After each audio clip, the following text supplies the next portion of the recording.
How you doing? I'm Kevin O'Hara for alcoholmastery.com. Today I wanted to talk about discipline again.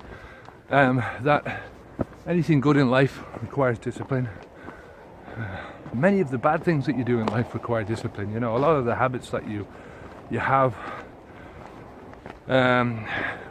need a lot of discipline to establish. I mean, look at how long it took if you were a smoker to actually start smoking and to be comfortable smoking. Look at how long it took you to get used to the taste of alcohol. It took me years just to get to like the taste of beer, of Guinness, you know. I used to have to put all sorts of sweetening agents in it just to sweeten it up and give it a different taste, you know. When you look at quitting drinking, it's going to take you time and discipline to get over the fact that you can't drink anymore you can't use alcohol as a tool anymore, right? It's going to take you discipline to build the life that you want outside of alcohol. And I guarantee you that if you put the hard effort and the discipline into this, that your life after alcohol is going to be awesome. I mean, I don't say that word too often. I mean, I think people say it with anything and it's just a trite word to most people. But for me, awesome is the way I feel in general, not every day, but in general, when I compare my life now with before I quit, right? Before I quit, my life was just fucking boring. Was disastrous, and whatever else the alcohol was doing to me, but it was just, my life was going nowhere, you know? So now it's just like, I feel like my life is always on the up, always, onwards and upwards, always. And that for me is awesome, you know. I mean, I got up this morning and I had a fucking shitty pain in my back. It was just horrible. And I could hardly bend and stuff. And I just haven't done yoga for a long time and I'm starting to seize up.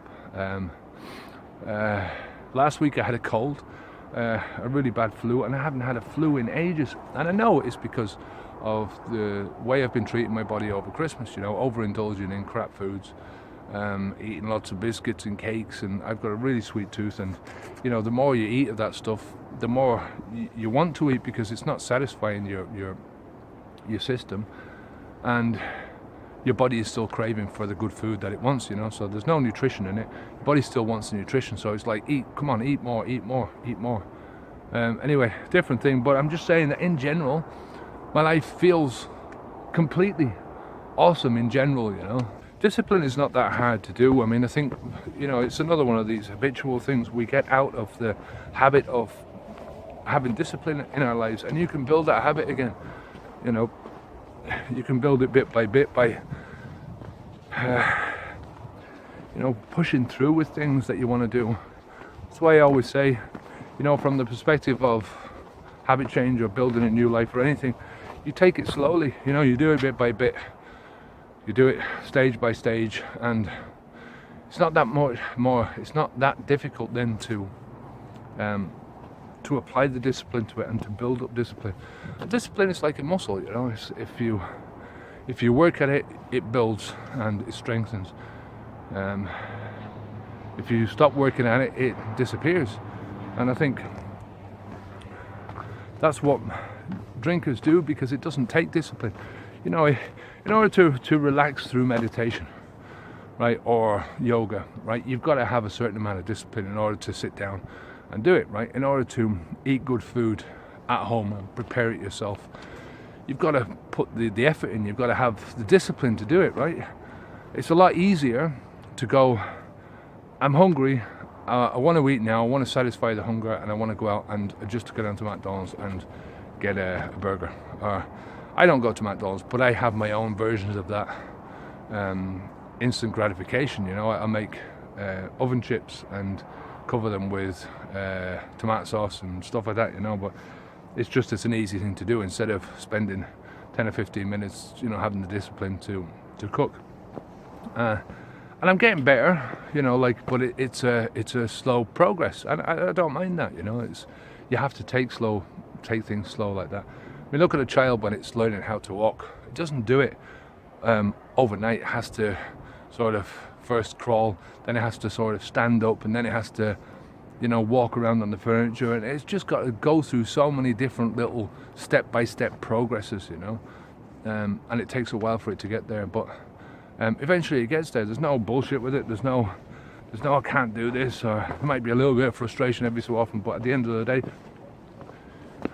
the baby is going to walk, unless there's a physical disability that prevents it from walking.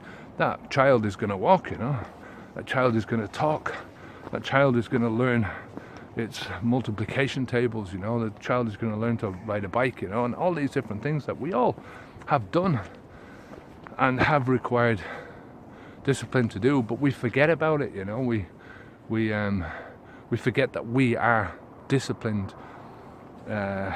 individuals. If we didn't have discipline as a species, we would have never got out of the primordial swamp. It's a natural thing for a child to do that, It's natural for us not to drink. I mean, it's not a natural thing for us to drink, so it should be easy. It should be one of the easiest things in the world to do, because we know at heart that it's wrong. But it's wrong for ourselves individually, not fucking morally wrong, but it's wrong physically, wrong in any sense of the word. If you're looking at growing your life, it's wrong, things like going to the gym, that requires a lot of discipline because it's not natural, right? Going and doing sit-ups or press-ups is not natural. Have you ever seen a wild animal doing press-ups, like a tiger, or a lion? Big, strong animals. Have you ever seen them out doing press-ups? No, because they don't need to do it, It's just not in there.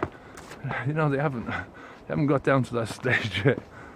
It's just, us humans, we've put so many obstacles in our own way of, we sit down at jobs, we sit down at the TV, so we have to invent these false ways of getting exercise. We eat junk food. You never see a wild animal eating junk food.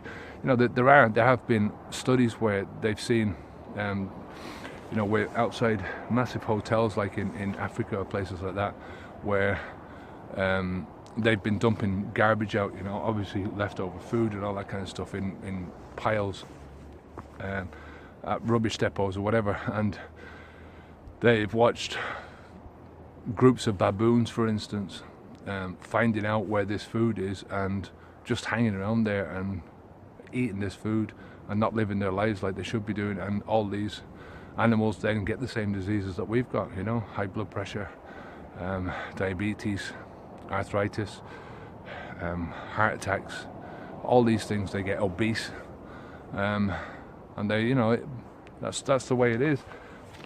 But if you think about things in a natural point of view, try and bring yourself down to it as it's impossible to do it fully, but if you can sort of bring a lot of that natural stuff back into your life, getting out walking, stretching in the morning. I love yoga because I think it's a natural thing to do. You see every cat or a dog, as soon as he gets up in the morning, and it's a big stretch.